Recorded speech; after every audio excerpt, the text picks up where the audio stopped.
Hello everyone. Today we are going to start numericals on electric charges and fields on first chapters of NCERT. Now, in first questions, what is the force between two small charged spheres having charge placed 30 centimeter apart? So this is our questions. So we have two in this question number one, two small sphere. These are the two small sphere placed at some distance, placed at 30 centimeter apart,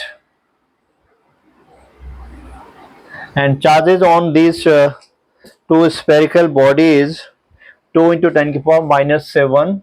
Charges on this one, let us suppose q1 is equal to 2 into 10 raised to the power minus 7 coulomb, and charge on the another body is that is q2 3 times 10 raised to the power minus 7. So these are the charges. Now these are the small spherical body. The distance between them will be measured between the centers of these two sphere. Now we know from the Coulomb's law on electrostatics, F is equal to 1 upon 4 pi epsilon naught Q1 Q2 divided by R square. This is our formula. If I put the value of 1 upon 4 pi epsilon naught in SI system, it is 9 into 10 raised to the power 9, and the product of the charges, this is the 2 into Q1, 2 into 10 raised to the power minus 7 multiplied Q2, which is 3 into 10 raised to the power minus 7, and distance between them is R. R is 30 centimeters. Convert into meter, this becomes 0.30 meter. Now square of this will be 0.09. Now just simplify this. 9 into 2 into 3 into 10 raised to minus 7 minus 14 plus minus 14 plus 9 divided by 0.09. Now after simplified this value become 9 into 2 into 3, 10 raised to minus 14 plus 9 is minus 5 divided by 9 into 10 raised to minus 2.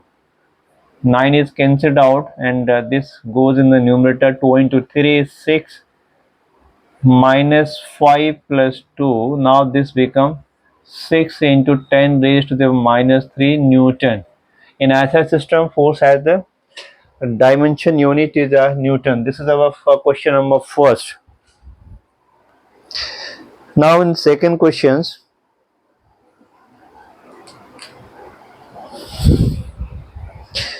question number 2. Now in question number 2, there are 2 point charges having charges 0.4 microcoulomb. Another is 0.8 microcoulomb. Distance between them is R, and the force is between them is 0.2 Newton. 0.2 Newton. So in this question, first we have to find out what is the value of R. What is the value of R? And second point, what is the force acting on the second due to the first ones? So now using the Coulomb's law on electrostatics. So F is equal to 1 upon 4 pi epsilon naught product of the charge Q1 Q2 divided by R square. Here F is given 0.2 Newton. 0.2 Newton is equal to 1 upon 4 pi epsilon naught has the value 9 10 raised to the power 9. Product of the charges micro, we know that micro means 10 raised to the power minus 6 coulomb. So here one charge is 0.4 microcoulomb. So this becomes 0.4 10 raised to the power minus 6, and another is 0.8 negative 0.8 10 raised to the power minus 6. We have not supposed to put the sign of the negative charges divided by distance between them, that is r square. R square is required to find. So now just r square go this side.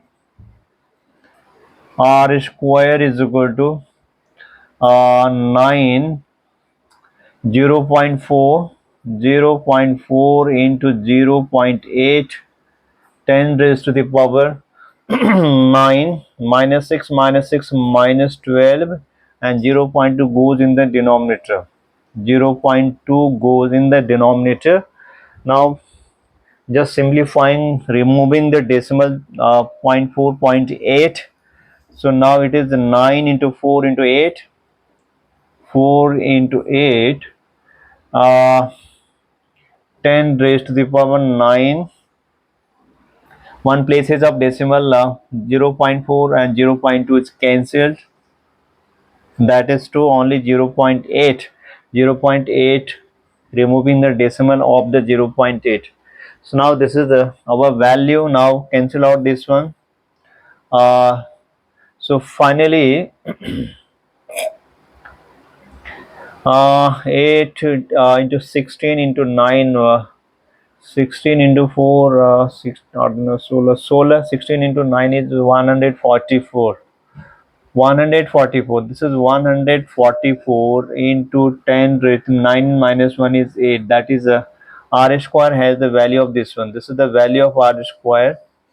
Now therefore r will be square root of this thing. Now square root 144 10 raised to the power 10 raised to the power 8.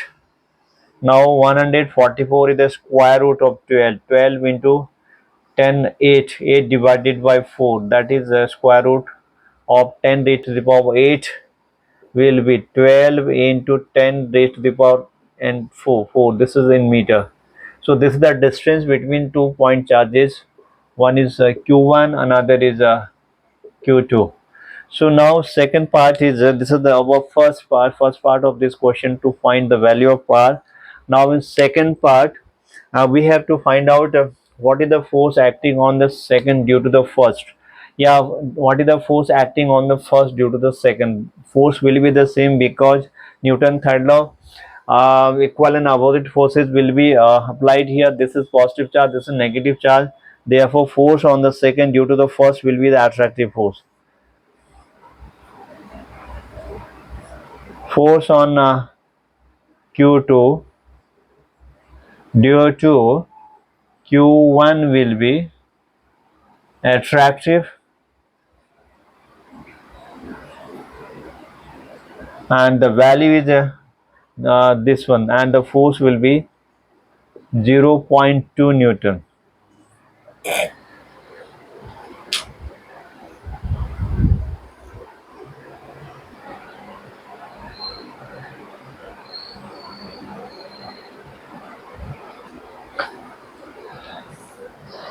Now question number 3. This is our question number 3. So this is the ratio ke square divided by g times me. Me the mass of the electron and mp the mass of the protons. We have to find out what this is a dimensionless, and what its a value, and what it signifies. So these are the three part of this question. Now from the formula we know that 1 upon 4 pi f force on the two proton and electron placed at a distance of r is equal to electrostatic force. This is 1 upon 4 pi 1 upon 4 pi epsilon naught product of the charges, that is mass of charge on the electron is E, charge on the proton is also E, divided by r square. This is electrostatic force between two point charges. One is a proton, another is electron, and having the distance is r. So now another is gravitational force between these two particles is Fg. capital G, mass of the electron and mass of the proton divided by r square.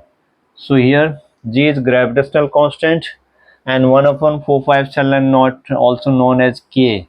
So 1 upon 4/5 epsilon naught value is K. Now all these have the dimension of K. This dimension of its dimension will be 9 into 10 raised to the power 9 Newton meter square divided by Newton meter square divided by coulomb square. So dimension of, therefore dimension of 1 upon 4/5 epsilon naught, that is the dielectric constant K, is equal to Newton r square go Newton into Newton meter square divided by coulomb square. And also G has the value 6.6710 raised to the power minus 11, and again its unit Newton meter square, Newton into meter square divided by kilogram square. This is the dimension of G. So now if I put this value here, so now K, dimension of K is this one, Newton. We will not supposed to put the value of these. So now this ratios becomes K has the dimension Newton into meter square divided by coulomb square, and divided by G has a dimension Newton meter square divided by kilogram square, and mass of the electron is kilogram, mass of the proton is also kilogram. So now this is our dimension. Also E square in the numerator and its dimension is coulomb square. So now finally this K, this is the dimension of K, and E square dimension coulomb square, G has the dimension this one, and mass of electron proton has the dimension kilogram square. If you check out this one, coulomb square cancelled and Newton meter square cancelled and kilogram square cancelled. So finally the value comes out 1. So it means that this quantity is dimensionless.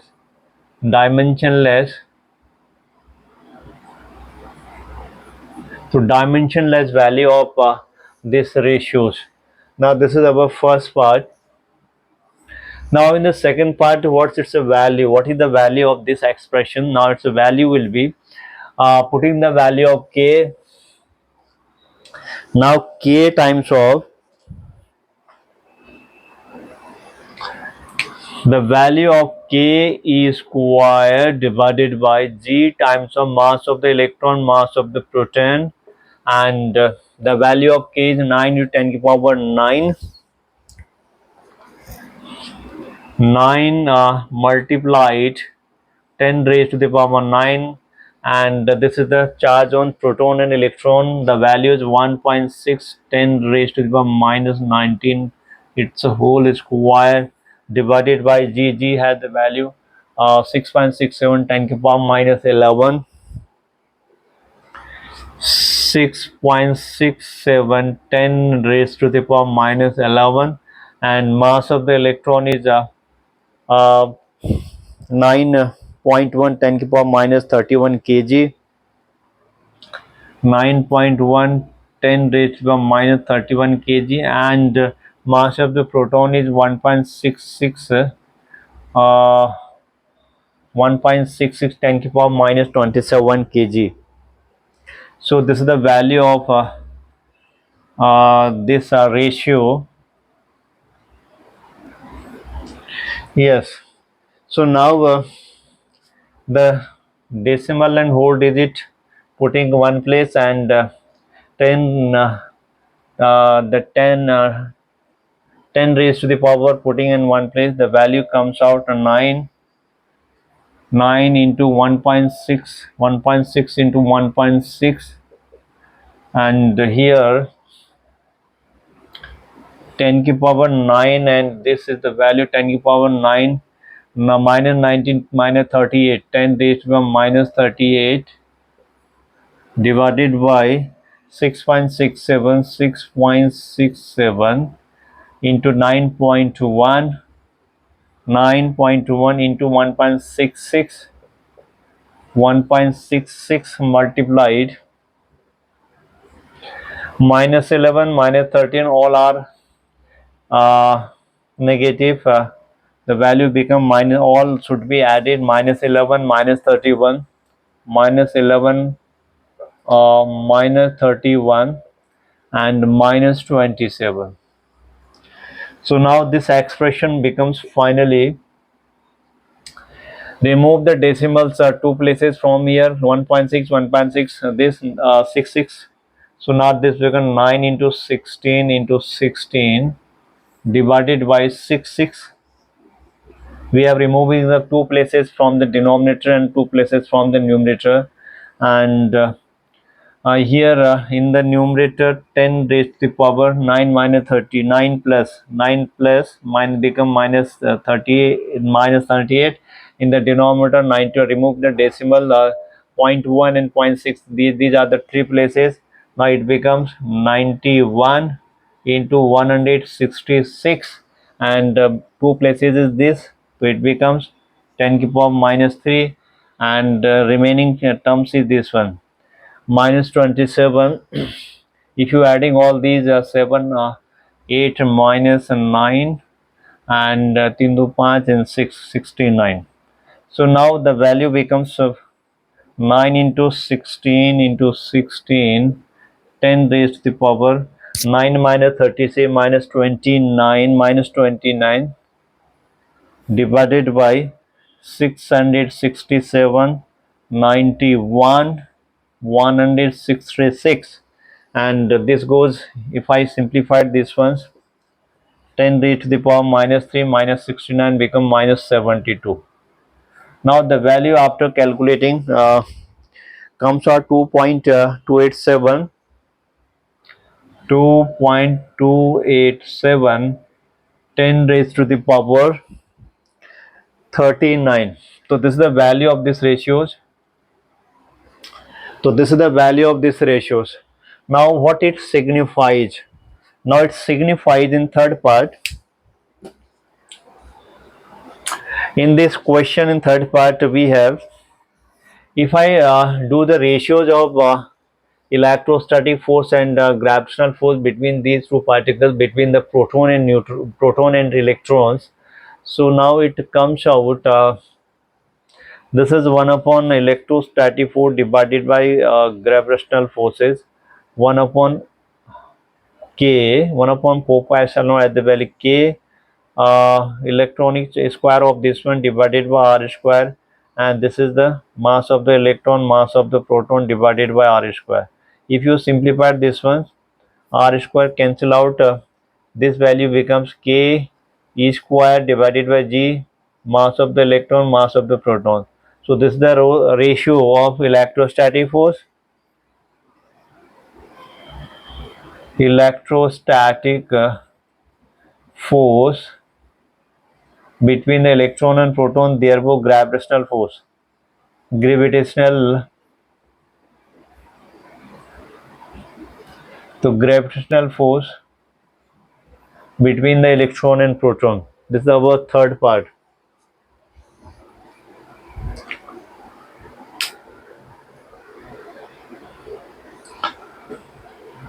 Now in question number 3, what is the quantization of the electric charges? Quantization of electric charges means the total charge in any body is always an integral multiples of some basic charges. That basic charge will be charged on electrons. So therefore it means that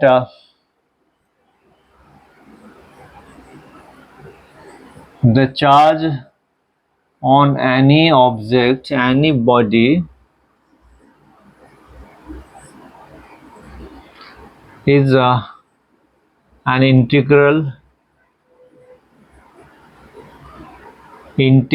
multiples of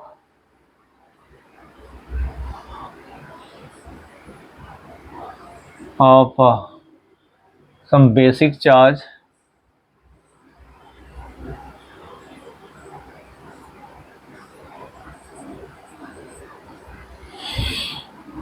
that the charge on an electron, the basic charge will be the charge on an electron. So the charge on the electron is in magnitude 1.610 raised to the power minus 19 coulomb.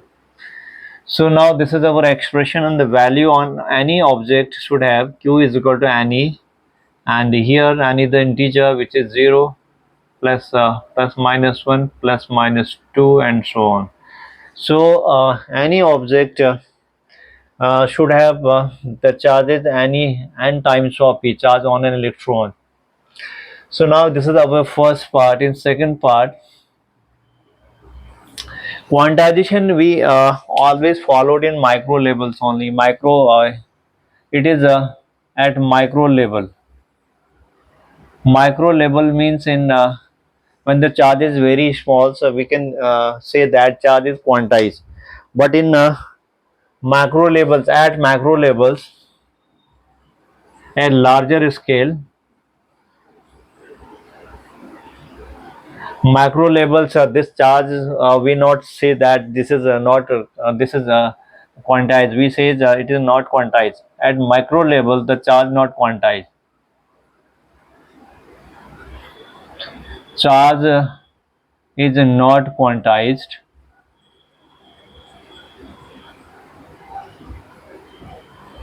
What does it mean? It means that the charge on the object is continuous.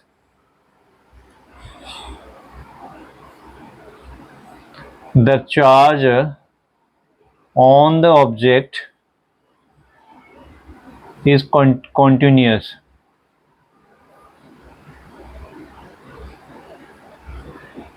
Its reason is we know that a charge is the product of n into e. So here n is very large, e is very small value. So here n is very large is n is very large, and the electronic charge is very small. Its values are very small.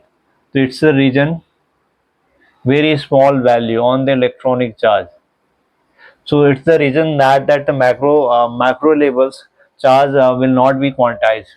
So it doesn't affect that the charge huge charges like 2 coulomb charges. If we say that 2 coulomb charges, 2 coulomb charges cannot be quantized. So it doesn't affect that. If you add the charges on some electrons, suppose we have adding the charges of uh, charge on e by 2. If you add this one e by 2, this is approximately, not approximately, exactly 2 coulomb, because uh, e by 2, if I add the value of it, this is a 2 coulomb, and e has the value 1.610 to the power minus 19 divided by 2. Now this value comes out 2 coulomb plus 2 plus if you simplify 0.8 10 to the power minus 19. If you add this one, this value becomes 2.8 10 to the power minus 2.8 10 to the power. So this values become, so we cannot add because this is the huge value and this is the very small value. It means that 2 plus 0.8 divided by 10 to the power 19, this much of values. If you add these values 0.8 divided by 10 raised to the power 19 in 2 coulomb charges, it will be exactly 2, because this is negligible, this value is negligible. That's why at the macro levels, we can't say that the charge is quantized, so it is continuous. So whether you add in 2 coulombs e by 2, so whether you add in 2 coulomb e by 3, it doesn't affect on the, it will not change the value of 2 coulomb e by 4, because e by 4, these are the not integral value. These are some infraction of smaller charges of on electrons. So that's why this value is, all these value 2 coulomb, this is also 2 coulomb. That's, we say that it doesn't affect if you add and or subtract from the large value of charges charge of the basic charges. That's why we say that at macro level charge is not quantized. Now question number 4, that is question number 4 of chapter 1 1.4. When you rubbing of glass rod,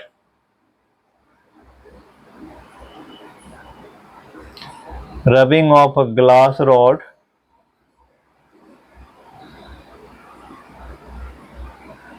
with a silk cloth,